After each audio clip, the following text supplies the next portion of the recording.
সিলেট অঞ্চলের ৩ জেলায় নির্বাচনী জনসভার প্রথম ধাপে হবিগঞ্জ নিউ ফিল্ডে বক্তব্য রাখছেন জামাতের আমির ডক্টর শফিকুর রহমান। যোগ দিচ্ছি সেখানে সরাসরি। অপূর্ব নিয়ামতে ভরপুর। এখানে হাওড় বাওড় বিল বাদর নদী নালা মৎস্য সম্পদ প্রচুর। এখানে খনিজ সম্পদ আছে, এখানে বনজ সম্পদ আছে, এখানে চা বাগান আছে, এখানে বাংলাদেশে যা দরকার সব কিছু আছে। কিন্তু হবিগঞ্জে যদি কেউ চলাফেরা করে বিবেক দিয়ে বলবে এটি আমার বাংলাদেশ নয়। সৎমায়ের সন্তানের মতো আচরণ করা হয়েছে যুগ যুগ ধরে। এই ধারা আমরা পাল্টে দিতে চাই ইনশাআল্লাহ। আমাদের অঙ্গীকার, যে এলাকাকে যত বেশি বঞ্চিত করা হয়েছে, আল্লাহ তাআলা আমাদেরকে দেশ পরিচালনার সুযোগ দিলে ওই এলাকা থেকেই সর্বপ্রথম আমরা উন্নয়নের কাজ শুরু করব। আমরা কারো উপর বেইনসাফি করব না। যার যেটা পাওনা তার ঘরে সেটা পৌঁছে দেওয়ার চেষ্টা করা হবে। এই টাকা আমরা যদি সরকারে যাই, এটা আমাদের বাপদাদার টাকা নয়। এই টাকা 18 কোটি মানুষের টাকা। 18 কোটি মানুষের টাকা 18 কোটি মানুষের জন্যই ব্যয় করা হবে ইনশাআল্লাহ। এখানে মেডিকেল কলেজ হয়েছে, এখনো পূর্ণাঙ্গ হাসপাতাল হয়নি, নিজস্ব ক্যাম্পাস গড়ে ওঠেনি, দাঁড় করা ক্যাম্পাসে চলছে। দিন তো অনেক চলে গেল, বছরও অনেক চলে গেল। আমরা নাকি সিঙ্গাপুর হয়ে গেলাম, তারপরে আমাদের হাসপাতালটা এমন থেকে গেল কেন? ইনশাআল্লাহ আল্লাহ আমাদেরকে সুযোগ দিলে পূর্ণাঙ্গ মেডিকেল কলেজ হবে এবং মানসম্মত নিজস্ব ক্যাম্পাসের হাসপাতাল গড়ে তোলা হবে। এখানে বিশ্ববিদ্যালয় হয়েছে, সেই বিশ্ববিদ্যালয়ের একই হালত, এতিম অবস্থা।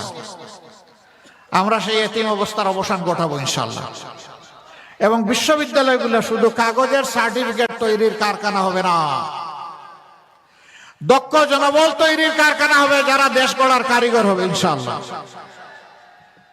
সেই শিক্ষা আমরা হাতে দেব। আমরা যুবকদের হাতে বেকার ভাতা তুলে দিতে পারবো না, বেকার ভাতা তুলে দেব না। আমাদের যুবকেরা কারো কাছে বেকার ভাতা চায় না। তারা চায় তাদের হাতে মর্যাদা দেওয়া হোক, তাদের হাতে মর্যাদার কাজ তুলে দেওয়া হোক।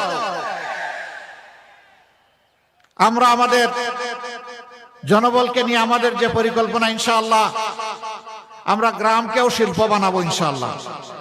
বলবেন যে আপনারা কি কলকারখানা চালু করে দিবেন? হ্যাঁ দিব, কিন্তু সেই কলকারখানা হবে কৃষিভিত্তিক কলকারখানা ইনশাআল্লাহ। সেখানে শিক্ষিত যুবকেরা মেধা যোগ্যতা দিয়ে গ্রামের চেহারা পাল্টে দিবে, আনন্দের সাথে মা বাপকে নিয়ে বসবাস করবে, গর্বিত হয়ে বলবে আমি বাংলাদেশ এবং এটা আমার বাংলাদেশ। যুবকরা তৈরি হয়ে যাও। আমরা তো বয়সের একটা প্রান্তে এসে গেছি। আমরা এই বাংলাদেশটা এখন তোমাদের হাতে সমঝাতে চাই। যুবকরা রেডি? দেখি কারা রেডি, হাত তুলেন। ও মা, সবাই দেখি যুবক। তাহলে ইনশাআল্লাহ আমরাও সবাই যুবক। ইনশাআল্লাহ আমরা সবাই মিলেমিশে কাঁধে কাঁধ মিলিয়ে হাতে হাত মিলিয়ে বাংলাদেশকে গড়বো ইনশাআল্লাহ। সম্মানিত ভাইরা এবং আমার মা বোনেরা, আমরা সেই বাংলাদেশটাই চাই যেই বাংলাদেশের শিশুও বলবে এটা আমার বাংলাদেশ, আবাল বৃদ্ধ বনিতা বলবে এটা আমার বাংলাদেশ। চা বাগানের আমার শ্রমিক ভাই বোনেরা যারা আছে, যারা অত্যন্ত মানবতার জীবনযাপন করে, সন্তানেরা তাকে শিক্ষা এবং স্বাস্থ্যের সেবা থেকে বঞ্চিত, যুগ যুগ ধরে একই পেশায় পড়ে আছে হাড্ডিসার মানুষগুলো, আমরা চা বাগানেরও আধুনিকায়ন করব, প্রযুক্তি সমৃদ্ধ করব, সেই মানুষগুলোরও জীবন মানে পরিবর্তন আনবো ইনশাআল্লাহ। তাদের একটা সন্তানও শিক্ষার আলো থেকে বঞ্চিত হবে না। আমরা বারবার বলে আসছি, এই দেশে বংশানুক্রমে আমরা দেখতেছি রাজার ছেলে রাজা হয়, রানীর ছেলে রানী হয়। আমরা সে দ্বারা পাল্টে দিতে চাই। একজন সাধারণ শ্রমিকের সন্তান সে যদি মেধাবী হয়, তাহলে তার মেধার বিকাশ ঘটিয়ে আমরা চাই সেও হবে আগামী দিনের বাংলাদেশের প্রধানমন্ত্রী ইনশাআল্লাহ। সেই রাজনীতিটাই আমরা চালু করতে চাই। এই রাজনীতির পক্ষে আপনারা আছেন? আলহামদুলিল্লাহ, মোবারক আপনাদেরকে। সম্মানিত ভাইরা, 2টা ভোট। কয়টা ভোট? প্রথমে গণভোট। কি বলবেন? কি বলবেন? হ্যাঁ মানে আজাদি, না মানে গোলামি। আজাদি না গোলামি? আজাদি না গোলামি? 12 তারিখ প্রথম ভোট ইনশাআল্লাহ। মহান আল্লাহ যেন হাকে অত্যন্ত সম্মানের সাথে বিজয়ী করেন। বিজয়ী হবে ইনশাআল্লাহ। হা ভোট বিজয়ী হলে পুরানা পচা রাজনীতির চরিত্র এবং চিত্র পাল্টে যাবে ইনশাআল্লাহ। হা ভোট বিজয়ী হলে বাংলাদেশ বিজয়ী হবে, জিতে যাবে।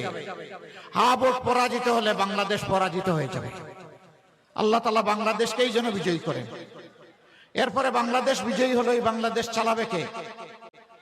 যাদের সৎ চরিত্র আছে, দেশের প্রতি দায়বোধ আছে, দেশের প্রতি অঙ্গীকার আছে, দেশপ্রেম আছে, যারা সামান্য বাতাসে দেশ ছেড়ে পালায় না, এই দেশটা তারা চালাবে ইনশাআল্লাহ।